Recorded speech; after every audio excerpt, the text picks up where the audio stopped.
If you think of religion as something to do with God, the story we're going to tell is not about religion. It's about the teaching of a man. It's about Buddhism.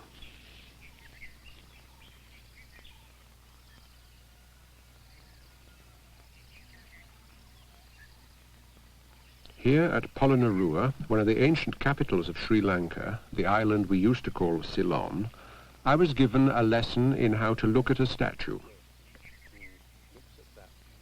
My teacher, then and for most of this search, was the Venerable Ananda Maitreya, former Vice-Chancellor of a Buddhist university, described in an address from the Buddhists of Burma as greatest of pundits, picked to represent his country on a visit to Mao's China.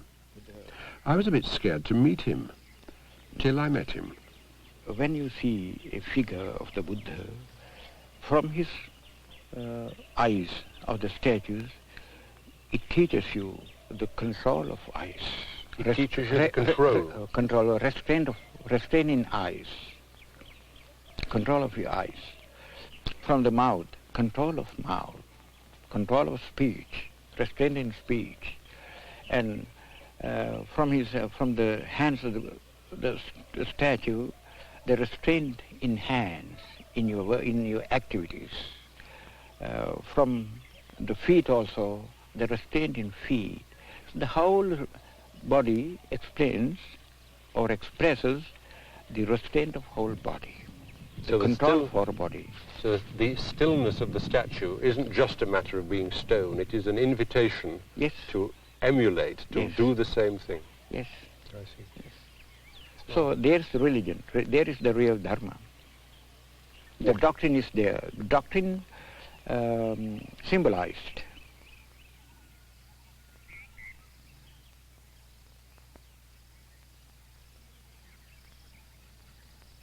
Ananda Maitreya lives in deliberate simplicity about 10 miles from Colombo. When I asked him what he thought his greatest weakness was, he said books. From his little house, he's planning a Buddhist study centre for interested foreigners. In the meantime, he writes and teaches and receives visitors.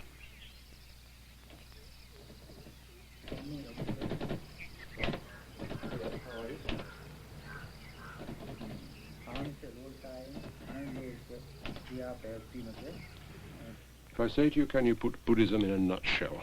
Yes. What would you do?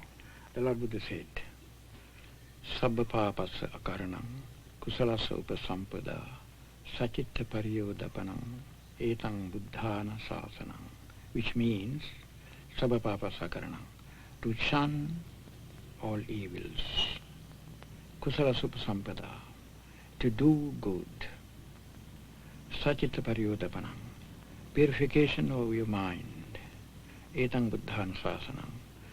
This is the teaching of all the Buddhas. Yes. Not easy.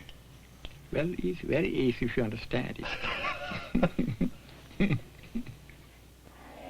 Back to school, a nearby Buddhist Sunday school. My companion was Dr. Ratnapala, professor of anthropology in Colombo and a Buddhist layman.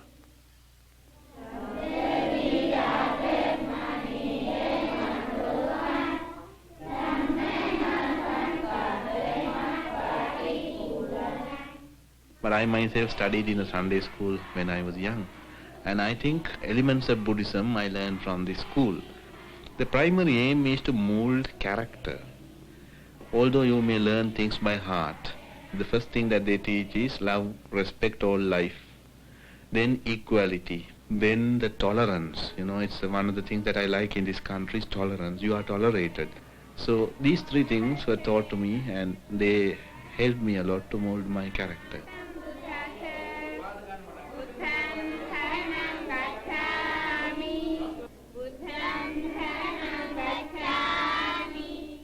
If the Buddhists have an equivalent of the Lord's Prayer, this seems to be it.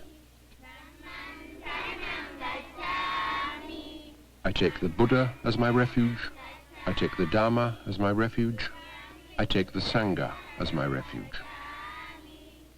In other words, I take refuge in the enlightened one, that's the Buddha. I take refuge in the truth he saw and preached, that's the Dhamma. I take refuge in the community of monks who live by the teaching and carry it out to the world, that's the Sangha. After school, some of the children told Dr. Ratnapala and me their favourite stories. They were all taken from the Buddhist scriptures, and they were all about the former lives of the Buddha. Like this one, on respect for elders. An elephant, a monkey, and a partridge tried to establish which was senior so as to bring some order to their community. When I was young, said the elephant, I could walk over that tree and it scarcely touched my belly. When I was young, said the monkey, I could sit on the ground and gather leaves from its topmost branches. When I was young, said the partridge, I ate a seed which passed through my body and dropped to the earth, and from the seed grew the tree. So the seniority of the partridge was established, and the other two paid their respects to him. And I, said the Buddha, was that partridge. But who is the Buddha? You get one possible answer by retracing his steps back to India.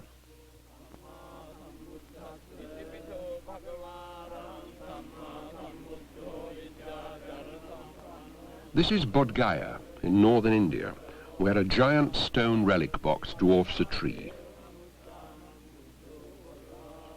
Here, says the tradition, 2,500 years ago, under a tree, a man sat. He'd been born into luxury, and that hadn't satisfied him. He'd tried self-denial, and that had nearly killed him. Now, at the age of 35, he sat here and, after great inner journeyings, woke up to the truth. And that is the literal meaning of the word Buddha. He is the one who has woken up. After his awakening, says the tradition, he walked to Benares, where, in a nearby deer park, and the deer are still there, he preached his first sermon, and with that sermon won his first 5 disciples. But the question remains, who is the Buddha? Is he supernatural? Is he God? Is he immortal? He's a man, an extraordinary man. From the very beginning of his life, he's extraordinary. That's the case, not supernatural. Natural, but extraordinary.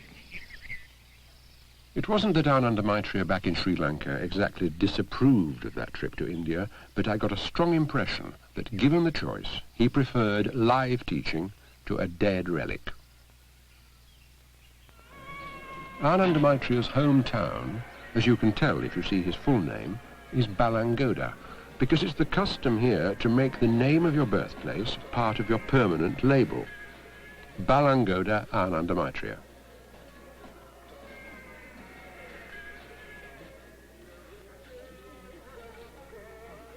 He took me to the local temple to see the monk in charge, a man in his 90s.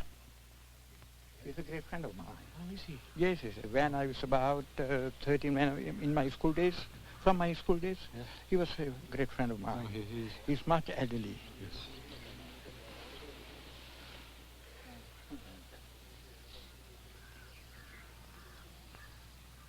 Is he very much your senior? Yes, about 4 years. The seniority is calculated from the day that you are ordained. So it's our custom that we have to pay respect to our senior. If he's senior to me, even in 1 minute, I have to respect him. In this society, it's no bad thing to be old.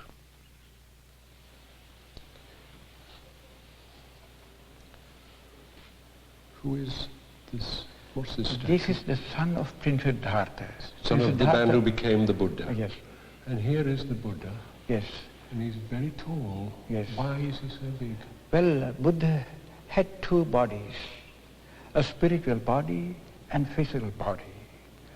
The figure shows the nature of physical body. The appearance. Yes, in appearance. But the height shows the height of his virtues, infinite virtues.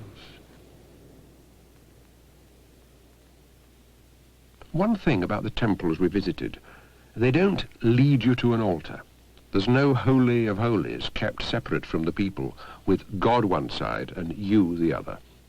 Tableau by tableau, you're taken gently through a story, the life story of the Buddha. When you see statues in a temple, do you think of it as a kindergarten? Somewhat like kindergarten class. That's the kindergarten section of the spiritual life. That's the beginning. Do people get stuck there? Well, if they do get stuck, then there's no progress.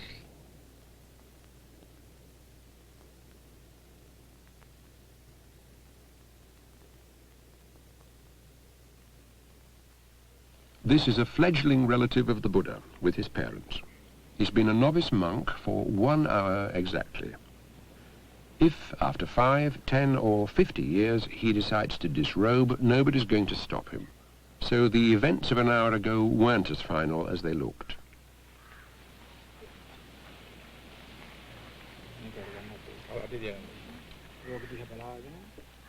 He has his head shaved. Why is that?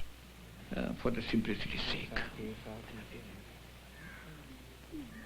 While the shaving happens, the candidate is made to hold and look at a clipping of his own departing hair. It's his first lesson in meditation, they told me.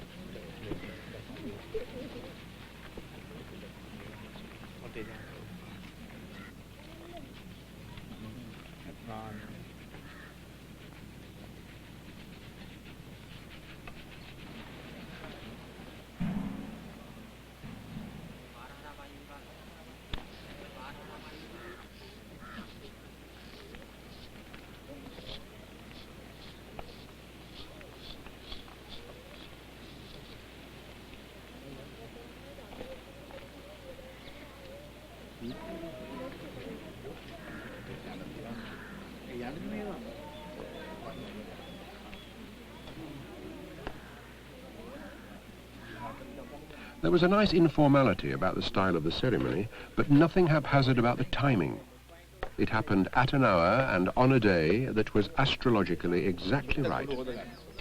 From Buddhist point of view, best astrological moment is when your mind is strong enough, full of self-confidence and energy.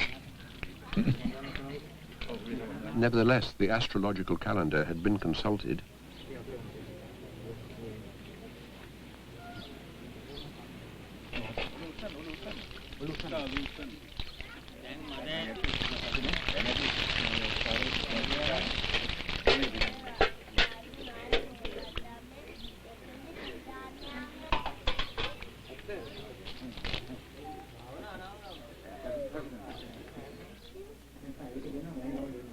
In his lifetime, the Buddha ordained nuns as well as monks. At the moment, there are 15,000 monks in Sri Lanka and no ordained nuns, though there are moves from time to time to re-establish them.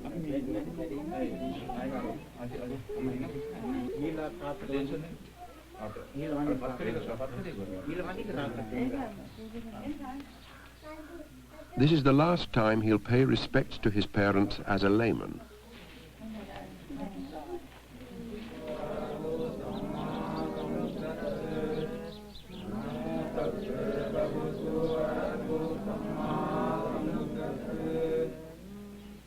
Buddhang saranang gacchami, Buddhang saranang gacchami, Dhammang saranang gacchami,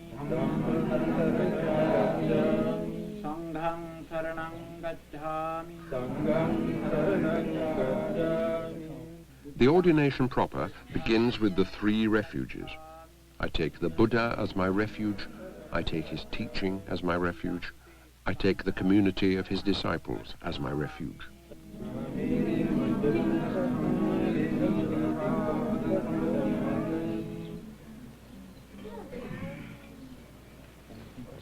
Ahang bhante, pabbajjang yachami, dutiyampi, ahang bhante, pabbajjang yachami, tatiyampi, ahang bhante, pabbajjang yachami. Pabbajjang yachami. Yachami. The language he's having difficulty with is Pali. That's the language of the earliest Buddhist scriptures. These are his new robes. Okasa. Sabba dukkha nissarana. Nibbana satchikaranathaya. Imang kasavang. Gahitva.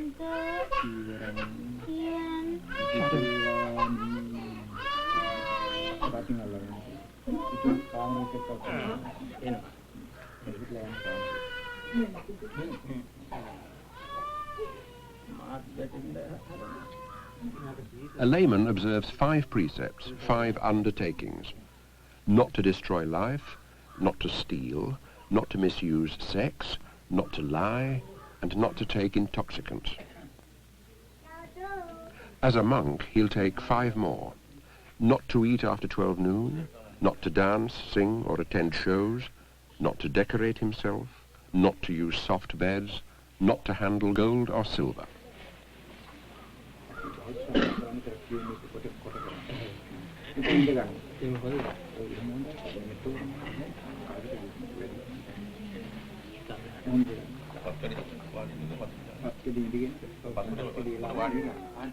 I asked Ananda Maitreya if ordination gave a man any special powers. That's something like a blessing from God or somewhat like that. There's no such thing in Buddhism. Because it is everything is you. You depend on what you do. You shouldn't expect any external help from a spirit or from anybody for your own development.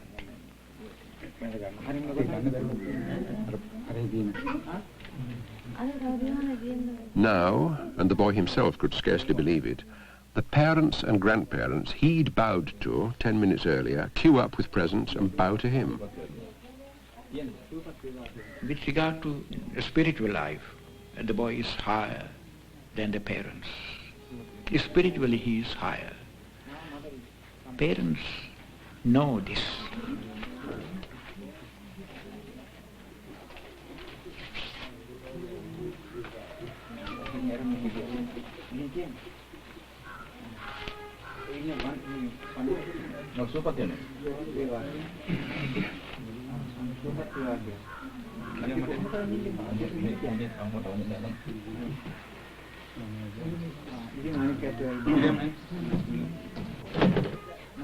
Other relatives, grandmother and others.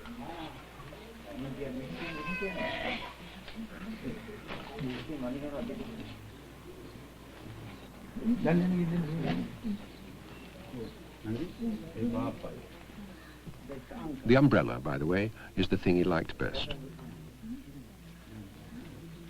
At the end of the day, as if he'd read my thoughts, Ananda Maitreya said, "Don't worry. For some time at least, he'll be junior to every other monk he meets, and if he gets above himself, we shall help him down."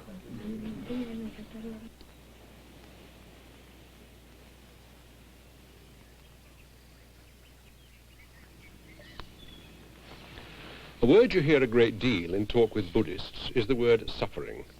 Being alive is suffering, dying is suffering, even being happy is suffering. If they're saying what they seem to be saying, Buddhists should have the world's longest and sourest faces. It was a relief to find out that the word you cling on to as you take your first steps in Buddhism isn't simple suffering. It's better translated as unsatisfactoriness, instability, uncertainty. Nothing ever stays the same. I'll try and put it to you as it was put to me. Here am I sitting comfortably in this chair. In an hour's time, I might still be quite comfortable. In 24 hours, I'd be in fair agony. In 24 years, I'd be a cripple, and in 240 years, I'd be bones, and the chair would be looking pretty seeded too. Even if you try to keep quite still and not change, change will still happen, and there's nothing anybody can do to stop it. So, if, like most people, you're a clinging man in a world which never stops changing, what do you cling to? Some would say God. Even the crowd at an English football match sings, "O thou that changest not, abide with me." But Buddhists don't accept the idea of one unchanging, almighty God. The problem, they say, is man's problem. And the Buddhist solution, as far as I can understand it, is you must cling to nothing because there's nothing anywhere solid enough to cling to. And if you can't cling, however much you want to, you're faced with one unthinkable, terrifying alternative. You've got to let go.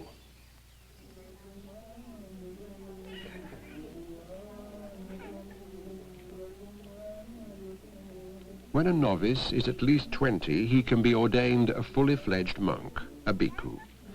In this tradition, a bhikkhu doesn't eat after 12 noon, and what he eats, he begs for. Simply whatever house we see first, then we go there. If they offer us, then we accept.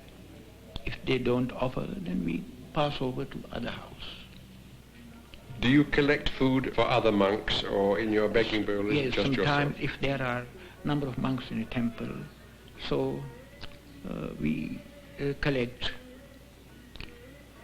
some food, even sufficient for others.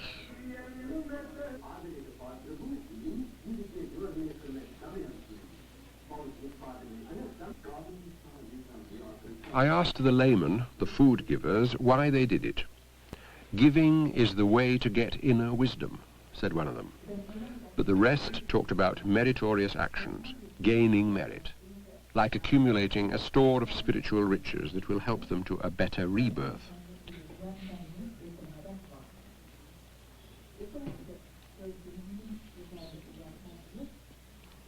I found myself wondering if it was difficult to beg.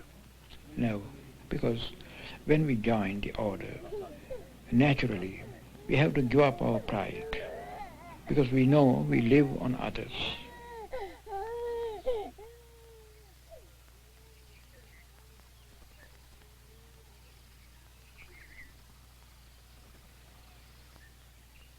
Even with an alien tagging on behind, the pace of the walk was deliberate and the concentration unbroken.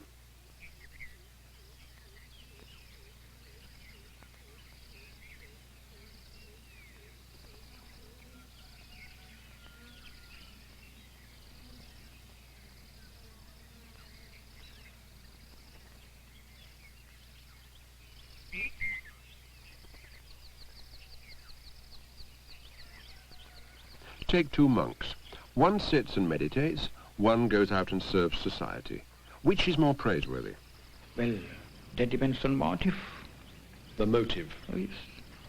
According to his motive, either this or that person is praiseworthy.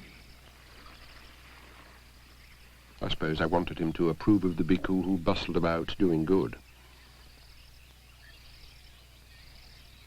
When we go on alms begging, if we do it properly, correctly, you have to meditate.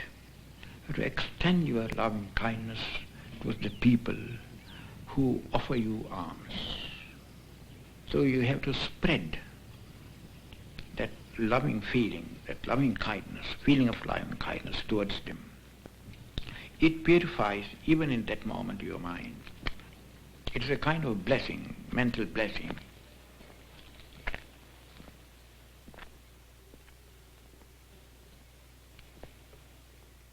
About the meditation on loving kindness, I believe that you begin it by concentrating on yourself and loving yourself. Yes. Self-love, I was brought up to believe, is an evil thing. Well, if it stops there itself, then it may be an evil thing, but you don't stop there itself. First you love. It is natural that everybody loves himself better of all other persons. So you have to extend your love. First you have to experience your love on yourself, love for yourself. So you experience your love. Then you have to extend the very same experience towards all other living beings. Can a man who doesn't love himself then not love other people? Well, a man who doesn't love himself never loves others. It is impossible.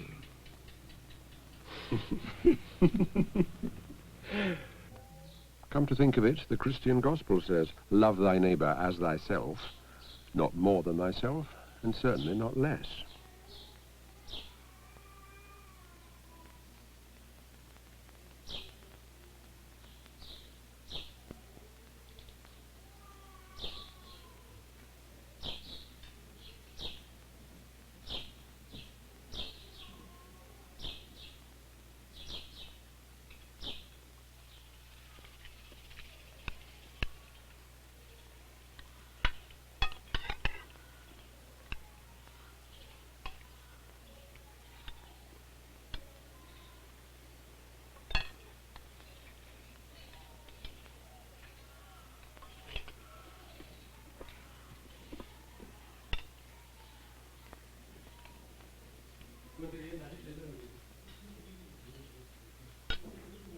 But am I right? The Buddha did require his bhikkhus to serve.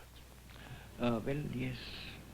For the benefit of the people, for the good of the people, for the welfare of the people.